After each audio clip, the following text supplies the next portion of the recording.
নমস্কার, আমি সুস্মিতা। আশা করি আপনারা সবাই খুব ভালো আছেন। আমিও কিন্তু খুব ভালো আছি। আজকে আমি শেয়ার করব শীতের নতুন আলু দিয়ে কষা আলুর দম। আর এই আলুর দমটা আমরা বাঙালিরা কিন্তু শীতকালে কড়াইশুঁটির কচুরি কিংবা লুচির সাথে খেতে কিন্তু অত্যন্ত ভালোবাসি। তাহলে দেরি না করে দেখে নেওয়া যাক আজকের এই রান্নার রেসিপিটা।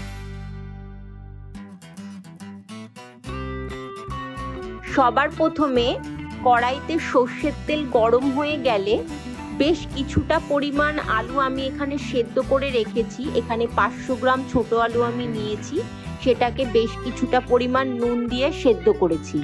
আলুগুলো সেদ্ধ করে রাখার পরই আলুটাকে সর্ষের তেলে ভেজে নিতে হবে।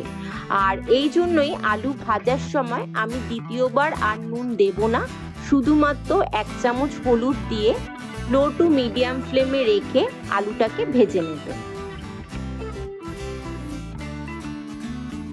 এই সময় গ্যাসের ফ্লেমটা কিন্তু লো টু মিডিয়াম ফ্লেমে রেখে রান্নাটা করে নিতে হবে।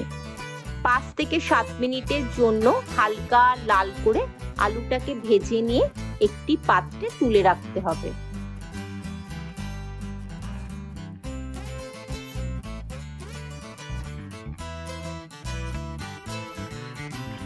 আলুটা আমার দেখুন একটু হালকা লাল করে ভাজা হয়ে গেছে। এবার এগুলোকে আমি একটি পাত্রে তুলে রাখবো। এবার আমাকে মশলার পেস্টটা কিন্তু রেডি করতে হবে। মশলাতে লাগছে পেঁয়াজ, আদা, রসুন আর 4টে কাঁচা লঙ্কা নিয়েছি, তবে একটু লাল রঙের নিয়েছি কাঁচা লঙ্কাটা ঝাল হওয়ার জন্য। এবার কড়াইতে যে সর্ষের তেলটা ছিল তার মধ্যে ফোড়নে দিতে হবে একটা শুকনো লঙ্কা, একটা তেজপাতা আর বেশ কিছুটা পরিমাণ গোটা জিরে। ফোড়নটাকে 10 থেকে 20 সেকেন্ডের জন্য একটু ভেজে নিতে হবে। ভাজা হয়ে গেলে যে মশলার পেস্টটা আমি রেডি রেখেছিলাম, আদা, পেঁয়াজ, রসুন আর কাঁচা লঙ্কা, সবকটার স্মুথ পেস্ট রেডি করে রেখেছি। এই মশলার পেস্টটা এর মধ্যে দিয়ে দিতে হবে।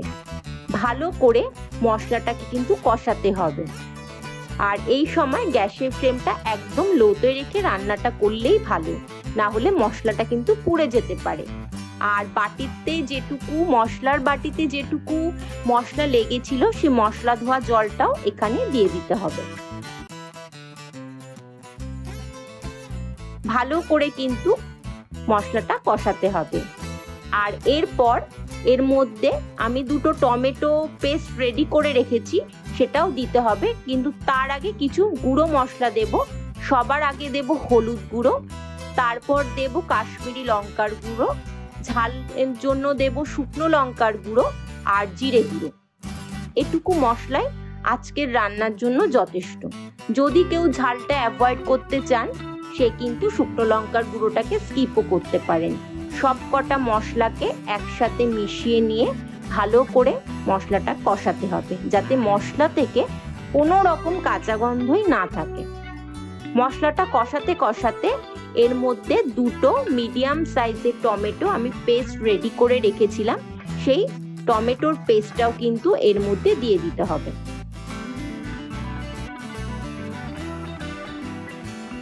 সবকটা উপকরণকে ভালো করে মিশিয়ে নিয়ে মশলাটাকে 5 থেকে 7 মিনিট সময় নিয়ে কষিয়ে নিতে হবে।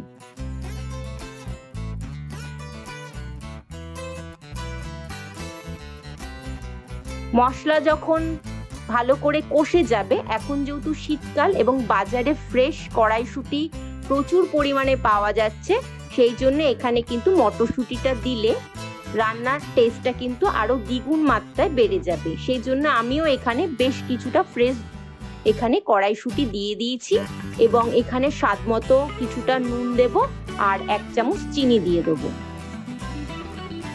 সবকটা উপকরণকে একসাথে মিশিয়ে নিয়ে আরো 2 থেকে 5 মিনিট মশলাটাকে কষিয়ে নেব।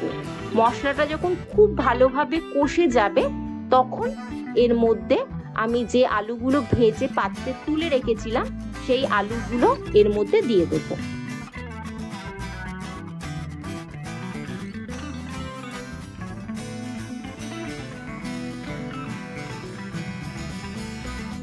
মশলার সাথে আলুটাকে আরো 5 মিনিট সময় নিয়ে কষিয়ে নিতে হবে। আলু কিন্তু আমার একভাবে সেদ্ধ করাই আছে, আর যেটুকু আলু শক্ত ভাব রয়েছে সেটাও যেটুকু লাগবে সেদ্ধ সেটা আমি করে নেব। সেটার জন্য কিন্তু 1 গ্লাস মতো জল আমি গরম করে রেখেছি। আপনারাও চেষ্টা করবেন রান্নাটা গরম জলেই করতে, কেননা ঠান্ডা জলে করলে কিন্তু অনেক সময় খেতে পানসা পানসা লাগে। তাই 1 গ্লাস গরম জল এখানে আমি দিয়ে দেব। খুব বেশি জল লাগবে না, কেননা প্রথমেই বলেছি কষা আলুর দম হবে, সেহেতু পরিমাণ মতো জল এখানে দিতে হবে। 10 মিনিটের জন্য লো টু মিডিয়াম ফ্লেমে রান্নাটা করে নিতে হবে।